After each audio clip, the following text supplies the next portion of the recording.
I became her. I was a woman named Felicia Monroe, and it was hard for me to get out of her. It took me months. I was still her.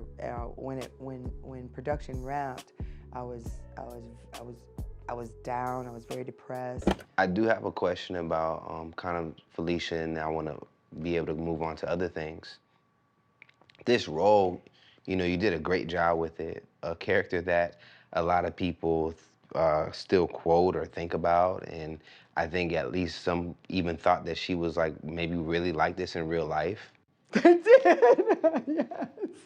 Did that affect or hurt your career afterwards when people maybe assumed this was you in real life? Um, no. Yes and no. Everything is ambiguous. Everything, particularly when it's surrounding Friday and entertainment and Angela Means. um, I didn't start out in show business to be famous or to be, to make $1 million. That's not why I did it. I just did it because I was following my bliss. And it just so happened that the residual of it was fame and some fortune. Some people now are defending me because they know how much I contribute, and I'll see it online. Excuse me, that was a character. You don't know the difference. Like, people are starting to read people. Um, I became her. I was a woman named Felicia Monroe. And it was hard for me to get out of her. It took me months. I was still her. When production wrapped, I was I was I was I was down. I was very depressed. Um, Felicia obviously suffered from depression that she masked through, what's the word I'm looking for, when you just don't care. Not nonchalant. She was indifferent. She was just indifferent. She was just there. She was come what may. I'm come what may. I You can't hurt me anymore. You can't laugh at me anymore. So how do I protect Debo? Because Debo has this central thing that comforts me. Debo comforts me. Even though he bullies you, he provides me comfort that nobody in this world ever did. So, um, it was hard for me to come out of her. I went that deep, and it was easy for me to walk away. Um, Once my child came along, I hit one of the marks on my to-do list. I was a series regular on a Nickelodeon show called Cousin Skeeter with Megan Good, Robert Rashad. Robert Rashad played my son Bobby. Megan was the young lady down the hall, and Rondell Sheridan was my husband, and Bill Bellamy was the voice of the puppet.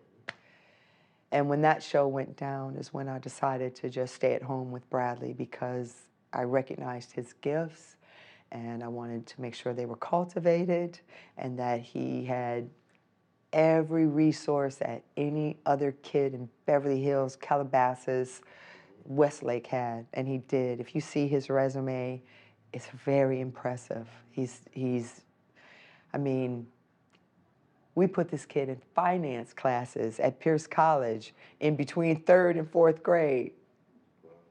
He's talking to me now about, okay, no, you gonna move this over here and you gonna move it. Why do you think you poured so much into your son? Like, I needed a mentor, so I raised one. And I know a lot of women like that. I put everything into him that I wanted to see in our men. And I praised him for being good. And I backed off when he started feeling himself and testing himself. And I let him learn his lessons. But the number one thing that I did for him was to insist that he respect his resources. You start something, you finish it. You level up every time.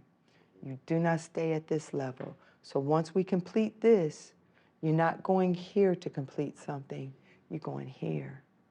and then you're going here, and then you're going here. Does he realize the sacrifice you made? Because ultimately you're saying that you pretty much disappeared because you decided to focus on motherhood. Is he aware of that decision? Um, I disappeared from in front of the camera, but I mean, I entertained thousands of people coming through the football gates every day. I remember making my son laugh so hard one time. His eyes got so big, he was begging me to stop, and he looked at me like, "Who in the fuck is you?" Like how? Like it was a superpower. Like I mean, I got on a roll, and it was feeling so good. I mean, this poor kid, like he was begging me to stop because his stomach hurt. Um, Sacrifice is inevitable, and the sacrifice is inevitable. You can't advance without taking some steps back. Look at the bow and arrow. You got to pull that bad boy back, and the farther back you pull it. So I knew this, and the whole time I talked to the universe, and I was like, I know you got me. I know you got me when this is all done, when this is all done. I didn't mean to go away for so long. I meant to just get him into preschool. But then once I got him into preschool, I mean, he was reading sight words. I mean, he was a photographer.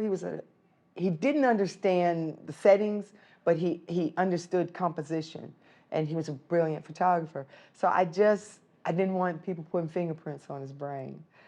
So I said, okay, one more year. Then I was a classroom mom, and then when he was 3 years old, I took him to a music school, and the woman was like, "We don't take 3-year-olds." And I said, "You got to meet him." I called her. She was like, "Ma'am, whatever your name is, ma'am, we don't take 3-year-olds. Listen to me. I'm going to get off this phone because I'm busy." I put my 3-year-old in the car, and I went down to the school, and I sat outside of her office. She said, "You know, I don't mean to be rude, but I'm adamant. We don't take 3-year-olds." And I said, "Could you please indulge me and just meet him and just interview him? Just do you have children?" She had children. I said, "Please, I don't mean to. I'll pay you. What's your hourly rate? Please meet him, interview him." Within 15 minutes, I was writing the check for his music lessons. So respect that resource. And he did. He was prepared. Every recital, he was the most prepared. And it's just, God, it was just so yummy. It was better than entertainment. Raising him, for me, was better. And again, I didn't do it for attention. I wasn't in entertainment for attention. I wasn't one of those people that if I didn't make it, I was going to jump off the Hollywood sign. I knew that. I mean, I could have went back to modeling. I could have went back to the farm. I could have went anything that I do. I'm good because I commit and I understand it because nobody put fingerprints on my brain, and I was able to see everything. And on that farm, if you don't work, you don't eat. So that's my mantra, and that's my son's mantra.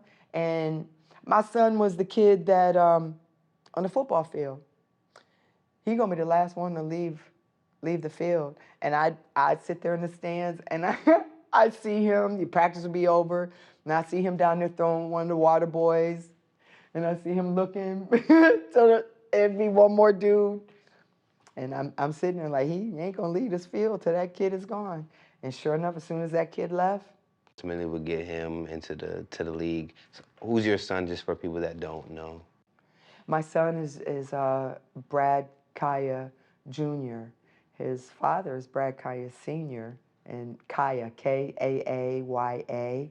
His father was one of the original producers on Mad TV. He's one of Damon Wayans' original producers. He wrote the film O with Mekhi Phifer, Julia Stiles, and he also wrote the film, he saved the film How High, but the Writers Guild took that credit from him and gave it to the Jewish kid who penned the script, but they weren't going to make that script until my husband came in and made the script work. How High. And my son is now following in his footsteps. But Brad Kaya Jr., is a very well-known football player from the West Valley. He played with Snoop's kids, Diddy's kids. He played with Wes Crockett's son. He played with um, Quincy used to be out there on the sideline. Quincy used to help me at the snack shack, and Kim would bless her, bless that beautiful sweet lady that we lost. Um, it was such a Brad committed. He was a big kid. He was a smart kid. He was a Tom Brady. He was reading defenses at 6. UCLA came out. That coach at UCLA said the kid reading a defense. He's 6. I remember he showed up to practice when they named him the quarterback. They gave him a playbook. They told him to look at 4 or 5 of the plays. Bradley came back, and coach asked him, "Did you learn a few plays?" Brad said, "I know them all." Dude said, "What are you talking about? You know them all?" "I know them all." And he got a little scared, and then he said, I know all the defense too."